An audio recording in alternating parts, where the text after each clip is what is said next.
కార్యకర్త కష్టాన్ని గుర్తిద్దాం, పార్టీకి లక్షల మెదళ్లను కదిలించే వాళ్ళు కావాలి. జనసేన పార్టీ భావజాలం చాలా బలమైంది, అందుకే తమిళనాడు, కర్ణాటక నుంచి ఆహ్వానం. జనసేన రాష్ట్రానికో ప్రాంతానికో పరిమితమైంది కాదు.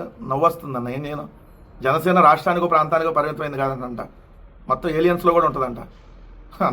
అంతర్జాతీయ జనసేన పార్టీ అధ్యక్షులు పవన్ కళ్యాణ్ గారు, అంతర్జాతీయ ప్రధాన కార్యదర్శి మనోహర్ గారు నిన్న మాట్లాడింది చూస్తే, కార్యకర్తల కష్టాన్ని గుర్తిద్దాం అంటే ఏంటి?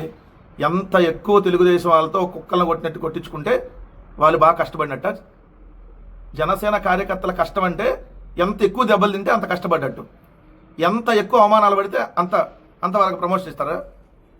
ఎంత ఆత్మగౌరవాన్ని ఏదైతే వాళ్ళ దగ్గర తాకట్టు పెట్టుకొని పనిచేస్తే అంత కార్యకర్తల కష్టాన్ని గుర్తిస్తారా? మీకేం హైదరాబాద్లో పొద్దున్నే మాదాపూర్లో వచ్చి మళ్ళీ సాయంత్రానికి మాదాపూర్కి మళ్ళీ స్పెషల్ ఫ్లైట్లో వెళ్ళిపోతున్నారు. ఇక్కడ గ్రామీణ ప్రాంతాల్లో కుక్కల్ని కొట్టినట్టు కొడతా ఉన్నారు. కుక్కల్ని జనసేన అని చెబితే ఇంకా కొడుతున్నారు తెలుగుదేశం వాళ్ళు. సో కానీ మీరేమో కష్టాన్ని గుర్తిద్దాం. అయింది ఇదేనా? ఏమైందయ్యా? శ్రీకాళహస్తిలో మీ జనసేన వీర మహిళ ఎమ్మెల్యే క్యాండిడేట్ కదా, కంటెస్ట్ చేసినావు కదా, ఆమె ప్రైవేట్ వీడియోలు తీస్తే ఎందుకు నువ్వు నోరు మెదపలా? ఆమె ప్రైవేట్ వీడియోలు తెలుగుదేశం ఎమ్మెల్యేనే తీస్తే నువ్వు ఎక్కడ ఎందుకు నోరు మెదపలా? నీ జనసేన కార్యకర్త రాయుడు చనిపోతే ఎందుకు మాట్లాడలా? ఎక్కడికక్కడ మీ జనసేనల్ని కుక్కలు కొట్టినట్టు కొడుతుంటే నువ్వేమో ఇక్కడ కార్యకర్తలు కష్టము, ఏ వ్యవస్థ మనుగడ సాధించాలంటే నిబద్ధత, నిజాయితీ కలిగిన నాయకత్వం అవసరం.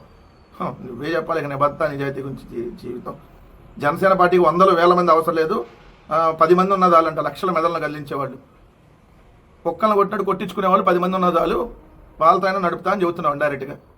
ఈరోజు తమిళనాడు, మహారాష్ట్ర, ఏంది కర్ణాటక ఇవన్నీ ఆహ్వానిస్తున్నారంట. ప్రజాస్వామ్య రాజ్యాంగ విలువలను కాపాడేవారికి సముచిత స్థానం కల్పించాలి. ఇందులో కులం, మతం, ప్రాంతాలను పక్కన పెట్టాలి. మనం రోజు ఎత్తేది మతం కదా, మతం కులం కదా. మొన్న జరిగిన తెలంగాణ మున్సిపల్ ఎన్నికల్లో నేను వెళ్ళి ప్రచారం చేసుకుని ఎన్నికల్లో పార్టీ నిలబడాలి, మన గలం తెలంగాణ ఆకాంక్షతో పోటీ చేసిన 2 స్థానాల్లో గెలుపొందారా? పోటీ చేసిన 2 స్థానాల్లో గెలుపొందిన పోటీ 300 స్థానాల పైకి పోటీ చేశారు కదా. ఏందో చెబుతూ ఉంటాడు ఈయన. సో కాబట్టి అయితే చెప్పాడు క్లియర్గా, 15 ఏళ్ళు ఊడిగం చేసేవాళ్ళే మెంబర్షిప్ తీసుకోండి. 15 ఏళ్ల పాటు తెలుగుదేశం వాళ్ళు కుక్కలను కొట్టినట్టు కొట్టించుకోండి. పదవులు గిదవులు అడగద్దు, ఎందుకంటే జనసేన అధికార ప్రజలకు ఓపెన్గానే టీవీ డిబేట్కి రావద్దని చెప్పారంట. ఇట్లా ఉంది పరిస్థితి. ఎందుకంటే తెలుగుదేశం వాళ్ళని విమర్శిస్తే వాడు పార్టీలో ఉండవసరలా. నేను మాత్రం 15 ఏళ్ళు లోకేష్ కూడా జిందాబాదులు కొడతామని చెప్పి ఏదైతే పవన్ కళ్యాణ్ చెప్పకనే చెబుతా ఉన్నాడు. గొప్ప పార్టీరు బాబు. జనసేన బదులు బానిస్తేనా లేదంటే టీడీపీకి ఊడిగన్ సేనని పెట్టుకుంటే కరెక్ట్గా సరిపోయేది.